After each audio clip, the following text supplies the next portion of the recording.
बड' लेटेस्ट आपडेटआव बयखौबो बरायबाय। दिनैनि रादाबखौ फरायदों आं प्रमद खाख्लारि। गिबि निउसआव दङ दिनै बारग' एनडिएफबि 34थि मुंख्लं सान।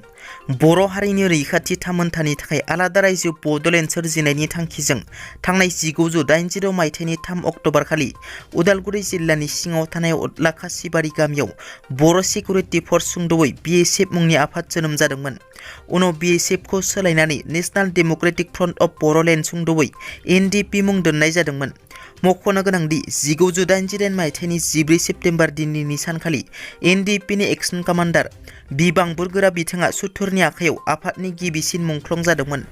बे सानजों लोब्बा लाखिनानै बारग' एनडिएफबिआ दिनैनि 14 सेप्तेम्बर सानखौ माहारियारि मुंख्लं सान महरै फालिबोदों आरो देग्लायबो बे सानखौ क'क्राझार जिल्लानि सिङाव थानाय सेरफांगुरि खुमगुरि डिजिनेटेड केम्पआव खुंफुंनाय जादों। दिल्लीयाव मोब्लिब फ्री। दिल्लीनि गिबि मन्थ्रि अरविन्द केजरीवालआ मोनसे गेदेर बाथ्रा फोसावदों। दिल्लीयाव आथिखालाव बैसोर सुबुंफोरा आरो मोब्लिब गोहोनि साबसिडि मोनगोन जाय बिनि थाखाय एप्लाइ खालामगोन। बे एप्लाइआ दिनैनिफ्राय जागायजेनबाय। गिबि मन्थ्रि अरविन्द केजरीवालआ बुंदों दि माखासे सुबुंफोरा फ्री मोब्लिब गोहोखौ लानो गोसो जायाखै। बिनि थाखायनो दिल्लीयाव बैसोर सुबुंफोराल' साबसिडि मोनगोन जाय बिनि थाखाय एप्लाइ खालामगोन होनना। मख'नो गोनांदि दिल्लीयाव 59 लाख मोब्लिब गोहो बाहायगिरिफोर दं। बिसोरनि गेजेराव 30 लाख सुबुंफोरनि मोब्लिब गोहोनि बिला 0 फैयो आरो 17 लाख मोब्लिब गोहो बाहायगिरिफोरनि बिला खावसेल' फैयो। भुटान सरकारनि मोनसे हानजाया बिटिआरनि गाहाय सदर सहर क'क्राझारनि बड'फा नोगोराव थानाय बिटिसि सेक्रेटारियेट मावखुलियाव फैना बिटिआर हालामनि क'क्राझार, चिरां, बाक्सा, उदालगुरि, तामुलपुर गासै गंबा जिल्लानि जिल्ला बेंगिरि आरो एसपिफोरखौ लोगो हमफैना सावरायनाय हाबाफारि लादों। बे सावरायनाय हाबाफारियाव भुटान सरकारनि हानजाजों लोगोसे बिटिआरनि टुरिज्म बिफाननि मावफुं सोद्रोमा धर्मनरेन दासआ बाहागो लायो आरो बिटिआरनि गंबा जिल्लानि जिल्ला बेंगिरिजों लोगोसे एसपिफोरजों ल' एन्ड अर्डारनि सायाव सावरायो। सावरायखांनायनि उनाव भुटानाव दावबायारिफोरनि हाबनाय मासुल लानायनि सायाव खौरांगिरि मेलनि गेजेरजों फोरमायो। उदालगुरि जिल्लानि सिङाव थानाय डिमाकुसिनि बारग' एनडिएफबि केम्पआव मुंख्लं सान फालिदों।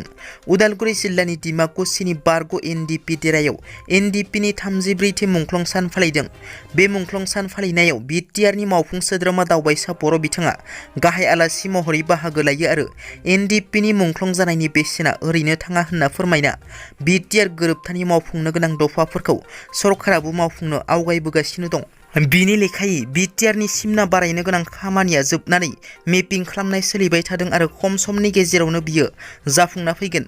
लोगोसे एनडिएफबिनि मुंख्लंफोरखौ अरायसम गोसो लाखिनो थाखाय मुंख्लं खाम्फा गायसननायनि खामानिखौबो बिटिआर सरकारा आखायाव लानानै बिटिआरनि लेङाइ खुंगिरि गबिन्द चन्द्र बसुमतारी बिथांखौ जायगा सायख'नो बिबान होनायनि खोथाखौबो फोरमायो बिथाङा। मख'नो गोनांदि एनडिएफबिनि बारग'रां दिन्थुमगिरि दिरिन्दाव बिथाङा दैदेननाय दिनैनि बे मुंख्लं सान फालिनाय हाबाफारियाव मुंख्लं नखरनि गोबां बिगोमाफोर, बारग' दैदेनगिरिफोर आरो इउपिपिएलनि गोबां दैदेनगिरिफोरा बाहागो लाना मान बावो। दिनैनि रादाबा एसेनोसै।